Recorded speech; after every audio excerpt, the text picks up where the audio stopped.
The snow didn't just bite in Montana, 1883. It devoured. It howled off the crazy mountains with a fury that could peel a man's soul clean from his bones. Sister Catherine felt it through her wool cloak, her skin, her very marrow. Her rosary was a string of frozen stones in her hand, her knuckles white, her lips cracked raw. This was not the Lord's plan, she thought. Stranded between a stagecoach with a broken axle and a wilderness that ate the weak for sport. But the Lord often set trials in a person's path, and this trial smelled of gunsmoke and whiskey. This trial had the steely eyes of a cowboy who looked like he'd been carved from the frozen dirt itself. Samuel Hart. They said he was a widower. They said his ranch was cursed. All Catherine knew for sure was that his little boy, Eli, had grabbed her skirts in the failing light of town, his whisper whistling through the gap where his front teeth used to be. My paw needs savin'. That was all it took. One small plea, and now here she was, staring across a yard of wind-scoured snow at a man who looked like he'd forgotten how to feel anything but the cold. He stood on his porch, tall and broad and weary, his hat shadowing eyes that held a grief heavier than any snowdrift. The convent had taught her prayer. It had taught her humility. It had not taught her what to do when a man's sorrow was a physical thing, a weight in the air, and it certainly hadn't prepared her for the way her own heart stuttered, a frantic bird in her ribs, when his rough voice cut through the wind. Why is a nun crossing my land?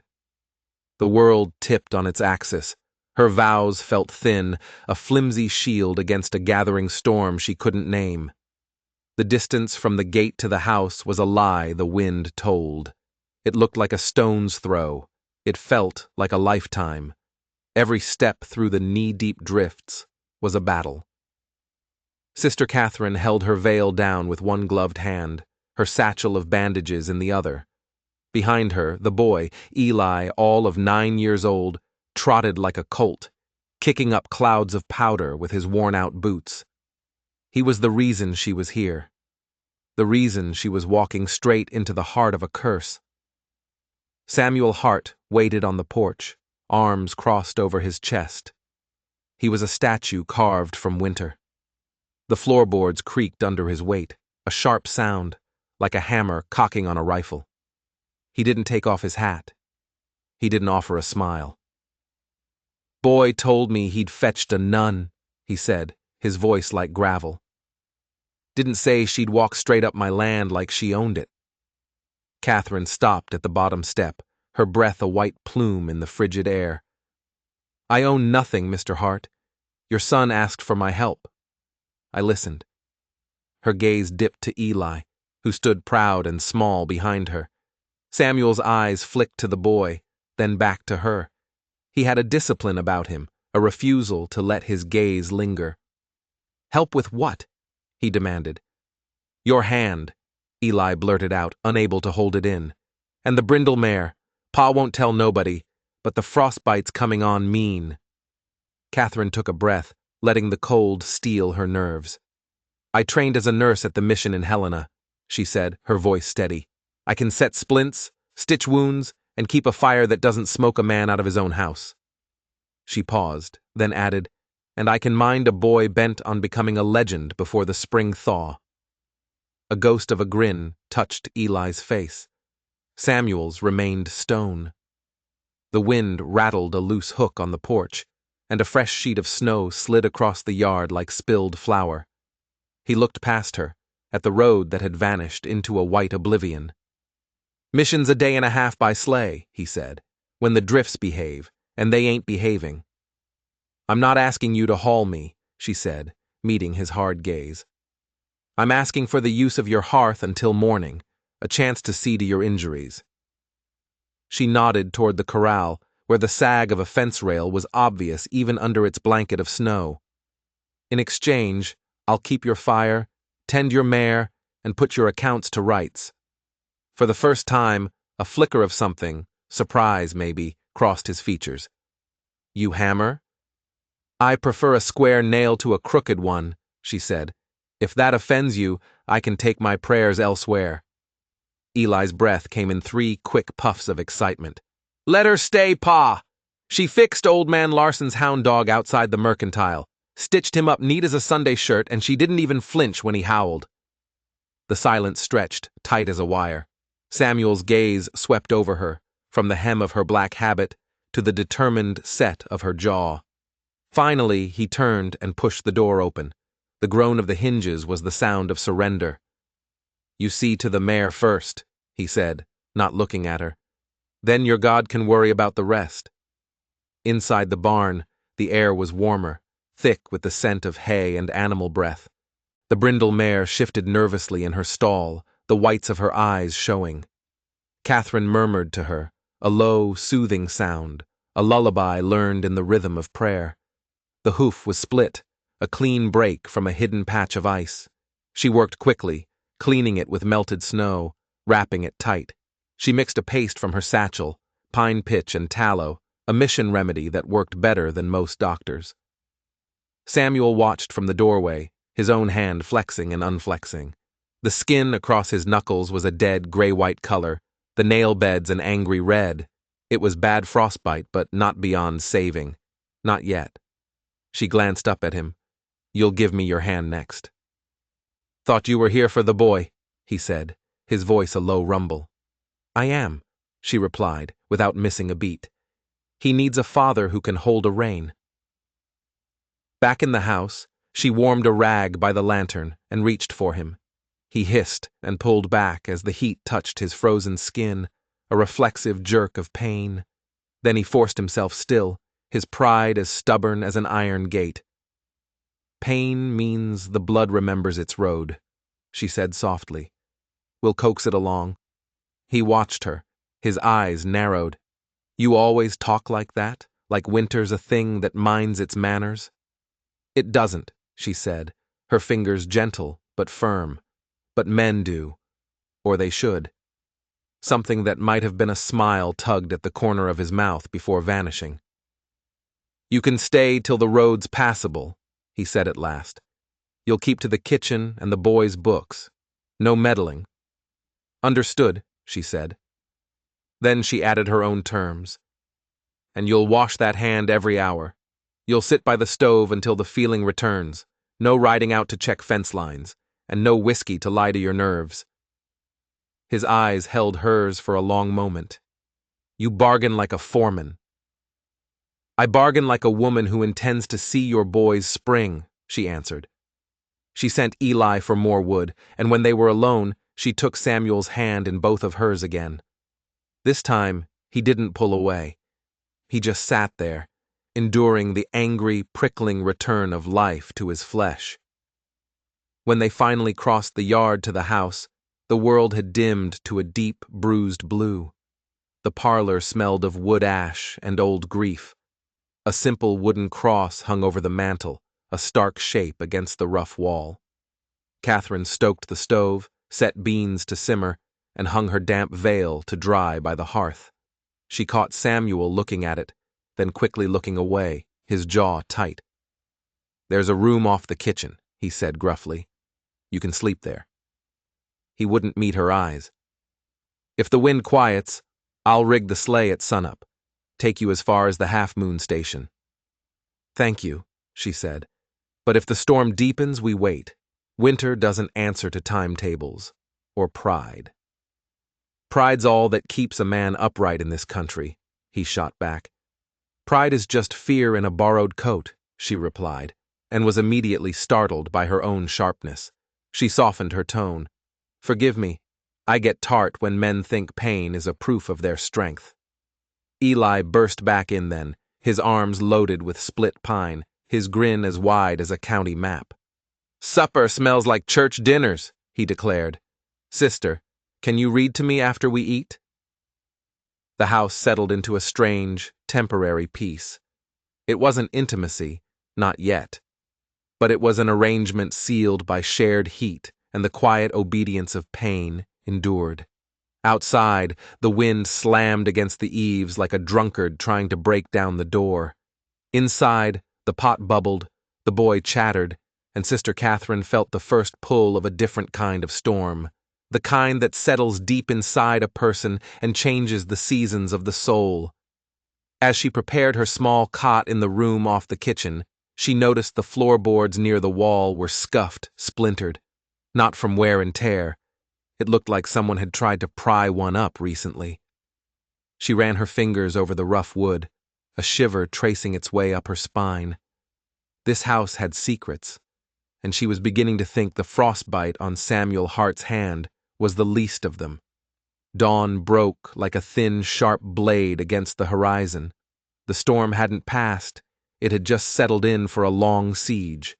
The drifts were higher, leaning against the corral like tired giants.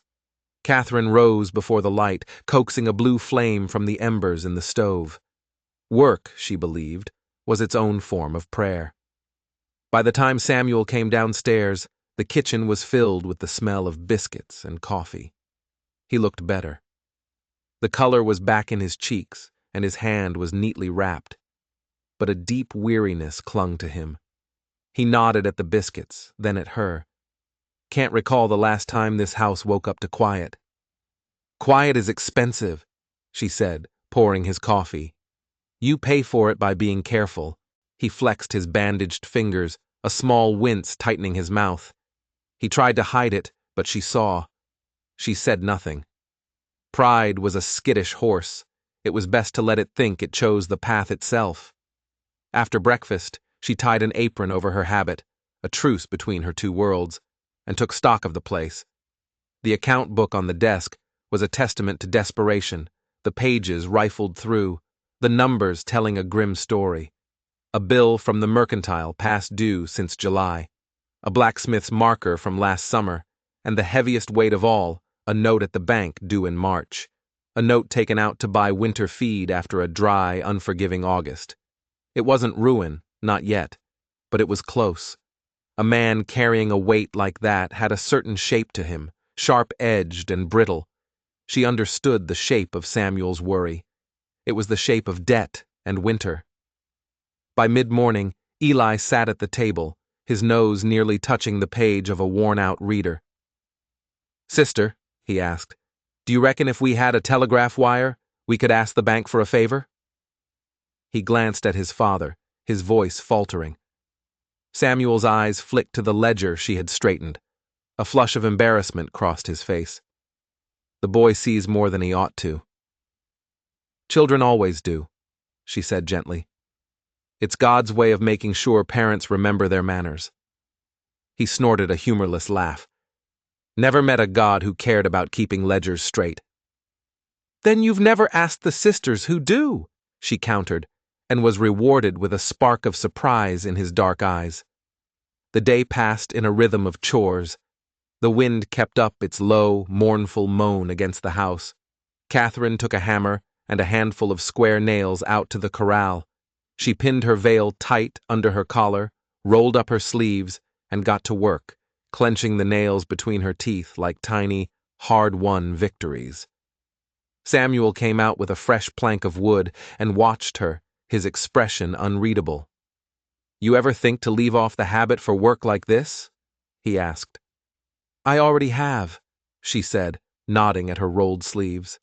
"I suspect the Lord minds less about my attire than the neighbors do." He set the plank in place, as she held the nail steady for him, his fingers brushed against hers. A bright sting of warmth, of contact. It was nothing. It was everything. He drew back for a fraction of a second, then held his position. The hammer fell, true and hard. A startling heat climbed her neck, spreading under the heavy wool of her habit. Just then, Eli let out a whoop from the fence line. "Pa! Sister nailed it on the first try!" Samuel cleared his throat, a rough, gravelly sound. She did. They worked in a shared, unspoken rhythm, a man and a woman fixing a broken fence against the relentless push of winter. It felt dangerously natural. The sound of sleigh bells cut through the wind just after their noon meal. They weren't cheerful bells. They were urgent. The door blew open, and Mr. McCreary from the general store stumbled in, his scarf and eyebrows crusted with ice.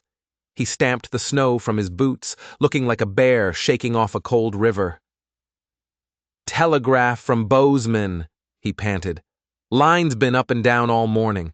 Figured I'd make the loop, let folks know what can't wait. He handed a folded slip of paper to Samuel. Samuel's jaw worked as he read it. Catherine kept her face a blank mask. It's from the bank, he said, his voice flat. They want assurance the spring drive will cover the note. He looked up, his eyes hard. They've heard miners are crowding the water on the West Fork. A new man in charge. Name of Shaw. Mr. McCreary nervously twitched his mustache. That mining outfit's been loud as a brass band over at the Half Moon station. This new man, Shaw, he's a paper law type. Thinks a posted sign can fence off a running creek. That creek has run through Heartland since before my father staked his claim, Samuel said, his voice quiet, but with a threat coiled just beneath the surface. A man's thirst doesn't answer to a piece of paper with ink on it. Catherine folded her hands under the table to hide her clenched fists. The West Fork was more than water. It was the lifeblood of this ranch.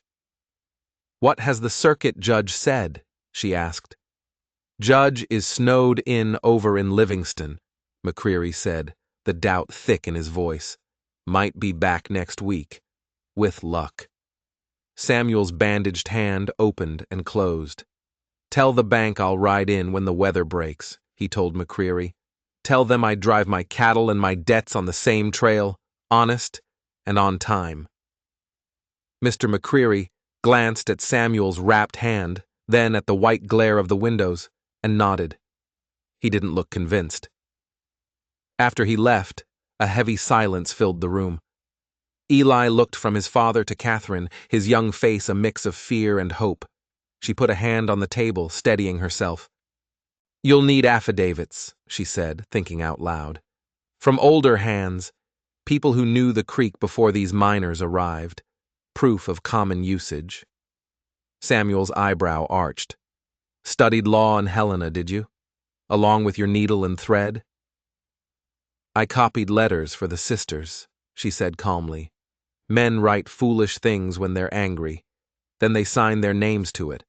I can draft a letter that's more persuasive than foolishness. His mouth curved into something that wasn't quite a smile. No riding to Half Moon while the wind's like this. I didn't say I would ride, she countered. I said I would draft. He looked at her for a long, searching moment. What passed between them then wasn't the spark of heat she'd felt at the fence line. It was something different, slower, steadier. It was the rise of respect, and it felt like standing in the sun after a long, cold shadow. That afternoon, she sat at his desk, his ledger now neat and orderly, and began to write. Letters to the bank, to the circuit judge, and to Mr. Shaw of the mining outfit. The words were plain, serviceable, and sharp as a bread knife. As she wrote, she couldn't shake a nagging feeling. The West Fork was vital, yes, but why was Shaw, a newcomer, pushing so hard, so fast? It felt like more than a dispute over water. It felt like an attack. That night, when Eli was asleep, she found Samuel staring out the window into the endless gray. The lamplight cast his shadow long and tall against the wall. He turned as she approached. Thank you, he said, his voice a low scrape. For the numbers. For the letters. He paused. For being the kind of weather a man can stand under. She swallowed, the words landing somewhere soft and dangerous in her chest. It's only work. He shook his head slowly. No, work is what you do when the wind demands it. This is something else. He was right, and it terrified her. The storm refused to break. For 3 days, the world was a swirl of gray skies and blowing snow. The drifts swallowed fence lines, then the road, then any trace of hope that this isolation would end. Each morning, Catherine stoked the fire, and each morning she told herself she was simply a traveler, stranded by the weather, nothing more. But it was a lie. With every hour that passed in Samuel Hart's house, She felt herself becoming more tightly bound to the life within its walls. Eli was the knot that held her there. He was a constant, bright presence, pulling her from one task to the next. He showed her the calf he'd named Lightning. He struggled through his lessons with a fierce determination. He laughed when she taught him how to knead dough, and he ended up with flour smeared all over his nose. One afternoon, he slipped his small, warm hand into hers as they walked from the barn to the house. It felt so natural, so right, that she let it rest there. Her heart gave a sharp, painful prickle, a feeling that was not quite joy and not quite sorrow, but a devastating mix of both. One evening, Eli begged for a story. Catherine chose David and Goliath, her voice soft in the quiet, fire-lit room. When she got to the part where David stood, small and unafraid before the giant, Eli's eyes shone. "Like Pa," he whispered, his voice full of awe. "He doesn't get scared, not even when folks say our land is cursed." Catherine glanced at Samuel. He was leaning against the mantel, his face shadowed, his arms crossed. He didn't deny the boy's words. He just held her gaze, as if measuring her, wondering if she believed it too. Did she? She wasn't sure what she believed anymore. The lines between her duty and her desires were blurring, lost in the whiteout of the storm. Later, after Eli was asleep, she found Samuel in the barn. The lantern cast a golden glow, and he was pitching hay, working against her warnings, against the pain in his hand. The sheer, stubborn pride of him sparked her temper. "You'll undo everything," she said, her voice sharper than she intended. She took the pitchfork from his grasp. "You think pain proves your strength. It only proves that you're a fool." His breath steamed in the cold air. His eyes glinted in the lantern light. "And you think that habit makes you more than a woman? You've been fighting me since the moment you stepped onto my porch." The words were a clean cut, but underneath them she didn't hear scorn. She heard a deep, bone-weary exhaustion. She lowered her voice. "I fight because I care," she admitted, the words tasting strange and dangerous. "For Eli, and for you, though I have no right to. I am vowed to another master, Mr. Hart. My life is not my own to give." His jaw flexed. "And yet you're here, in my barn, at my fire, telling my boy stories as if you were born to this place." The silence that followed was heavy as a fresh snowfall. She wanted to deny it. She wanted to retreat behind the safety of her vows, her fixed and certain path. But the truth was a fragile, shimmering thing in the air between them. She wanted this. She wanted what she could not have. That night, she lay on her cot, staring up at the dark beams of the kitchen ceiling. The smell of wood smoke was in her hair, on her skin. She clutched her rosary, the beads cold against her palm, whispering prayers until the words blurred into meaningless sounds. But every time she closed her eyes, she saw Samuel's face, unguarded in the firelight. She saw Eli's small hand, curled trustingly in her own. Her vows felt like a cage, and for the first time in her life she was rattling the bars. Then a sudden thaw. It came overnight, a fierce, hungry warmth that turned the world to mud and rushing water. The creeks roared down from the mountains, freed from their icy prison. Catherine was sweeping the porch when she heard it. The sound of hooves. Too many hooves for a neighborly visit. They were hard, fast, urgent. Eli came running from the barn, his face a mixture of excitement and fear. "Riders, Pa!" he shouted. Samuel stepped out onto the porch, his Winchester held loosely in one hand. His posture was casual, but the hard set of his jaw was not. 5 men crested the rise, their horses sweating. Their coats were marked with the bold, arrogant paint of Shaw's mining outfit. And at their head rode Shaw himself. He was a man with a sharp jaw and a city-cut coat, his hat too clean for a man who worked the land. "Morning, Hart," Shaw called out, his voice slick with false friendliness. He swung down from his horse, his polished boots sinking into the mud. His men fanned out, their hands hovering near their gun belts. Samuel didn't move from the porch. "This is Heartland. You're a long way from your claims." "Not so far," Shaw said with a thin, predatory smile. "Territorial law says a posted notice holds until a judge says otherwise, and my men have sunk posts all along that creek, good and deep." "Paper and posts don't make the water yours," Samuel said, his voice dangerously low. Catherine stood frozen in the doorway, Eli clutching at her skirts. The boy was trembling, and her own heart was a frantic drum against her ribs. She forced herself to step forward. "Mr. Shaw," she said, her voice surprisingly steady. "The circuit judge will be back within the week. Surely it would be wiser to wait for a lawful judgment." Shaw's eyes raked over her, lingering on the black cloth of her habit. "Well, what's this? A nun on a ranch? Tell me, Hart, you hiring the sisters to keep your accounts, or just to keep your bed warm?" A hot flush of shame and fury burned Catherine's face. Before she could find her voice, Samuel's words cut through the air like a whip crack. "Mind your tongue, Shaw." Shaw just laughed, a loud, ugly sound. "Didn't know the priests were sending their brides out to mend fence rails. Seems this Montana territory makes heathens of us all." Samuel took one slow step forward, the rifle now balanced easily in his hand.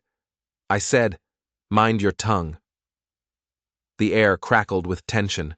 The miners shifted, their hands inching closer to their pistols. Eli's fingers dug into Catherine's arm. Finally, Shaw raised his hands in a gesture of mock surrender. "Easy, cowboy. No need for iron today. We'll be back. With paperwork and with deputies. Just thought I'd give you the courtesy of knowing. Your days on that creek are numbered." He swung back into his saddle and spurred his horse, his men following, their hooves churning the soft ground into a muddy mess. They rode away, leaving a thick, suffocating silence behind them. Only then did Catherine realize that her own nails had bitten deep into the palms of her hands. Samuel lowered the rifle, but his body was still rigid with rage. Eli's voice was small, piping up from behind her. "Pa, they can't take our water, can they?" Samuel crouched down, resting his good hand on his son's shoulder. "Not while I've got breath in my body, son." Then he looked up at Catherine, and for the first time she saw raw, undiluted fear in his eyes. Not for himself, but for his boy, for this land, for a life that was slipping through his fingers like meltwater through mud. That night, Catherine wrote letters until her fingers ached, her pen scratching with a fury she hadn't known she possessed. She drafted testimony, she listed witnesses, she tried to build a wall of words against Shaw's greed. But her hand trembled. Shaw's mocking words echoed in her mind, a violation that had sliced through her vows and left her exposed. Later, she found Samuel by the corral fence, staring up at the cold, distant stars. "He'll ruin us," he said, his voice flat, dead. "The bank will call the note. The cattle will starve." His voice caught. "And the boy. I've buried one family. I won't bury another." Her hand ached to reach out, to touch him, to offer some comfort. She curled it into a fist inside her cloak. "You won't face him alone," she said. "Eli needs more than just your defiance. He needs proof that this land is his by right." Samuel finally turned to face her, his eyes lost in shadow. "And what about you, sister? You talk like you mean to stay. But when the road's clear, won't you go back to Helena? Back to your vows? Back to your God?" The question struck her harder than any of Shaw's insults. Tears stung her eyes, hot against the cold night air. "I am torn in two, Samuel," she whispered, the confession tearing from her throat. "Between what I swore before heaven and what I feel standing here with you, I never asked for this." "Neither did I," he said, his own voice breaking with a rough, raw emotion. "But here we are, and if Shaw takes that creek, if the bank takes this ranch, then all that's left is ashes. Tell me, Catherine, Could your God really want that for a boy like Eli? The silence that followed was vast and empty. It was a test of faith, and hers was failing. She reached out then, laying her hand over his bandaged one. His whole body went rigid at her touch. Then, just as quickly, all the fight seemed to drain out of him. He looked at her, his face raw and unguarded in the starlight, and in that moment, with everything they held dear under threat, there was no more hiding. They were bound together, two souls in a storm, whether heaven approved or not. Just before she turned to go back inside, her eye caught something under the fence post, half buried in the mud. It was a small metal tin, rusted shut. It looked like a tin for tobacco, but it felt too heavy. Acting on an instinct she couldn't explain, she picked it up and slipped it into the pocket of her cloak, her heart pounding a strange new rhythm. The next morning dawned hard and bright, the kind of brittle, beautiful cold that could split a log in the woodstack. Samuel was in the barn, saddling his gelding with tight, deliberate movements. His injured hand was raw, the bandage stiff with dried salve, but he cinched the girth and strapped on his rifle like a man preparing for war. "You can't ride to Half Moon alone," Catherine said from the doorway. "I've been alone a long time," he said, his voice flat. "Doesn't trouble me." She stepped closer, her boots crunching on the frozen straw that littered the floor. "It troubles Eli," she said softly, "and it troubles me." He froze, his hand resting on the saddle horn. The words hung in the cold air between them, impossible to take back. Slowly he turned to face her. His eyes were tired, shadowed with grief and worry. But in their depths, there was a hunger she had only glimpsed before. A hunger for more than just survival. "You're a nun," he said. The words a soft, reverent statement of a fact that no longer seemed to matter. "You belong to your vows." "I belong to God," she whispered, her throat tight with unshed tears. "But God is in the sound of your boy's laughter. He's in the strength of your hands. He is here, in this land, in this fight. Maybe he sent me here not to keep my old vows, but to help you keep yours." For the first time, Samuel let the mask of the hard, grieving widower fall away completely. He closed the space between them in a single step. His hand, rough and calloused and trembling slightly, came up to cup her cheek. She should have pulled back. She should have crossed herself and said a prayer. She should have done anything but lean into the warmth of his touch. But she did. She closed her eyes, overwhelmed by the fierce, unexpected tenderness of it. "I swore I would never love again," he said, his voice hoarse with emotion. "I buried my wife, and I buried my heart with her. I thought this ranch, this dirt, was all I had left.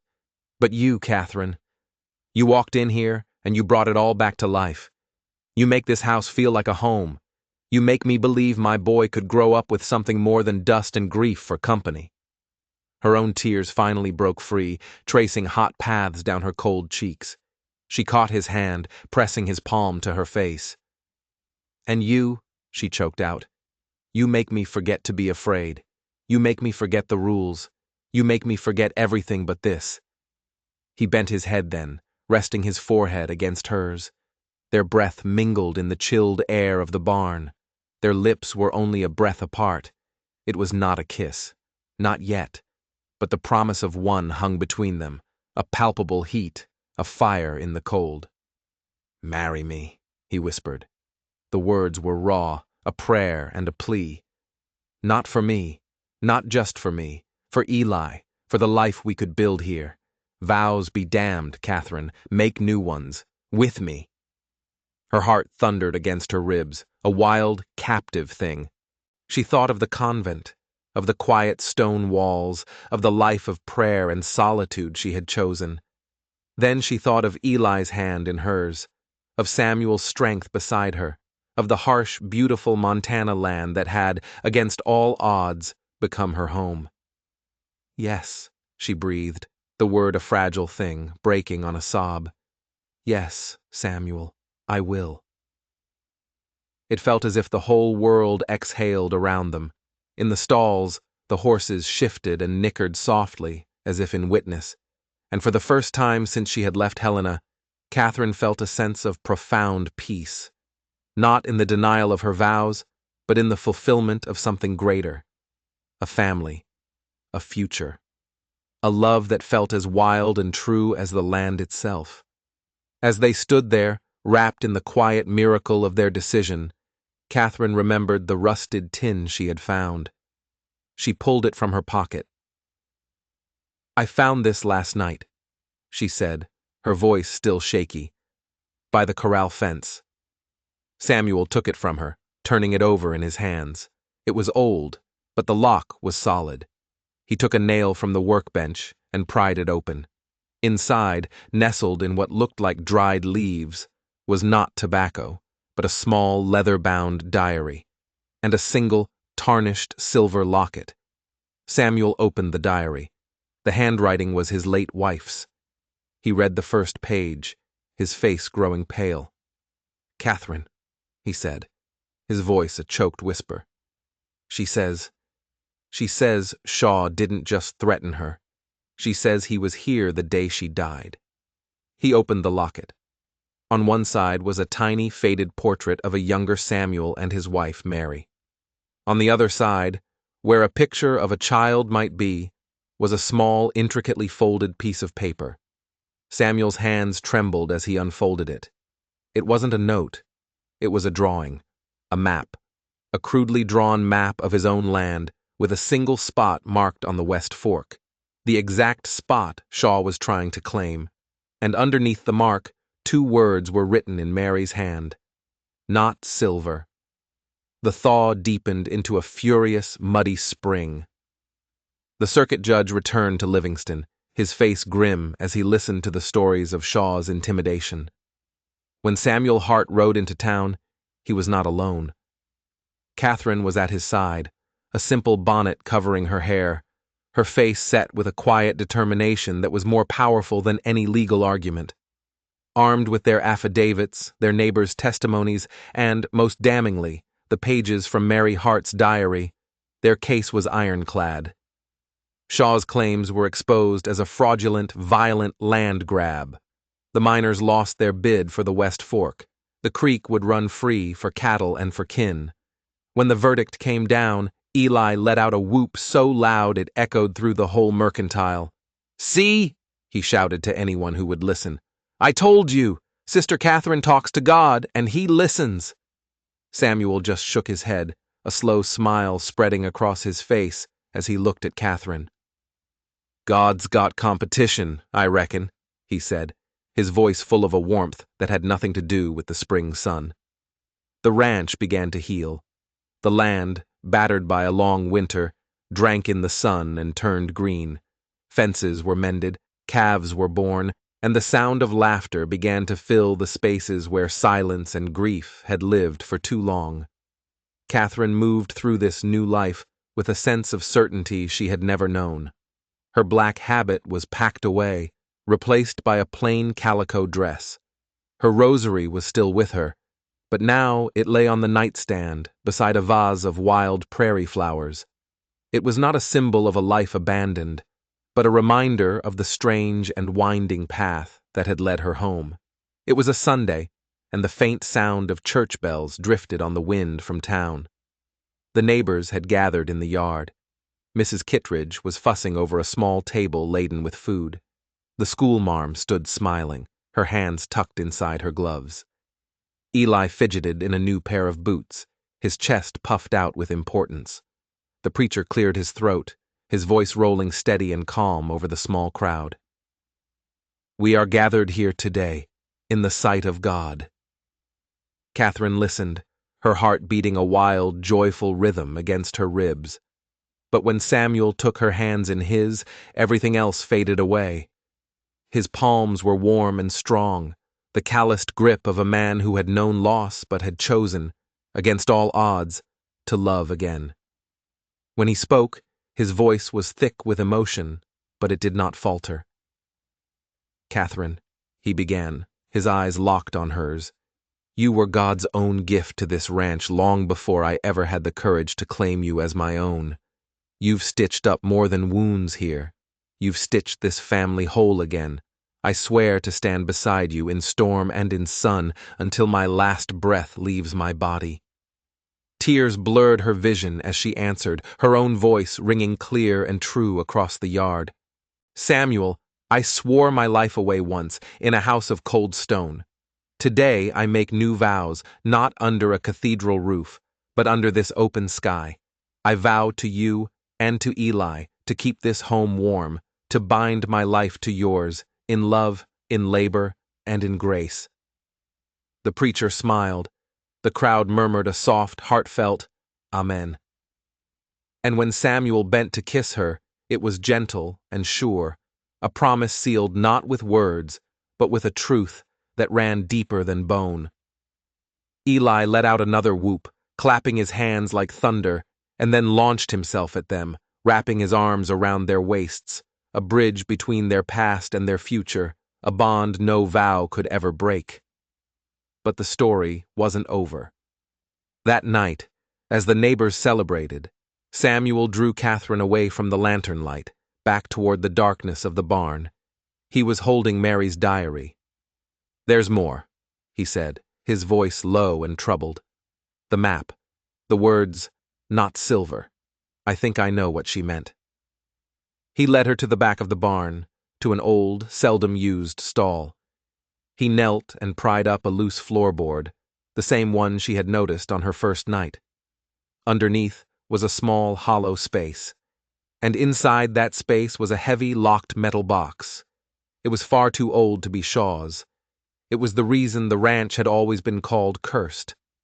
Samuel's own grandfather had whispered tales of it. This is the real curse, Samuel said, his voice barely a whisper. My grandfather was a hard man. Rumor was he didn't come by his seed money honestly.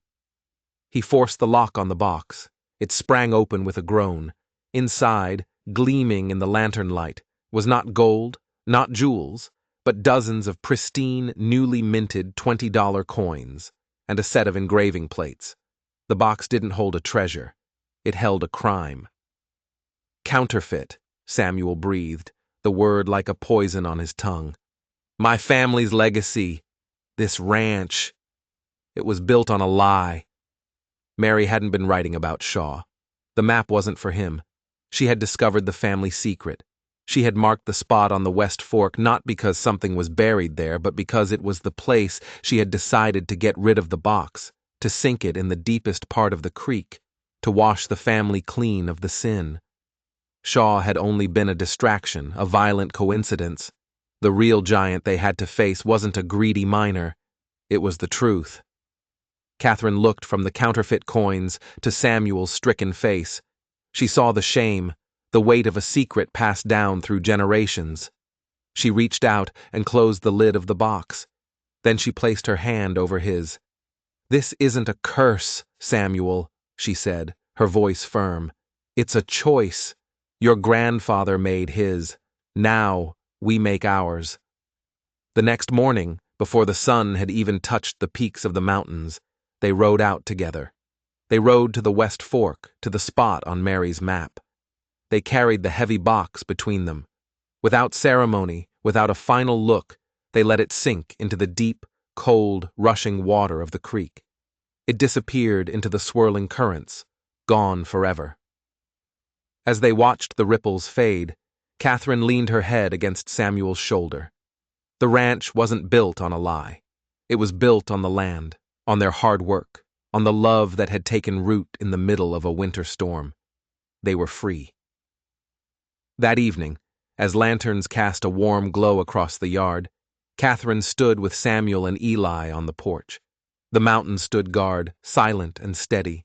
The creek ran silver in the moonlight, washing away the last of the shadows. For the first time in a generation, the Hart Ranch was truly blessed. Samuel wrapped his arm around her, pulling her close.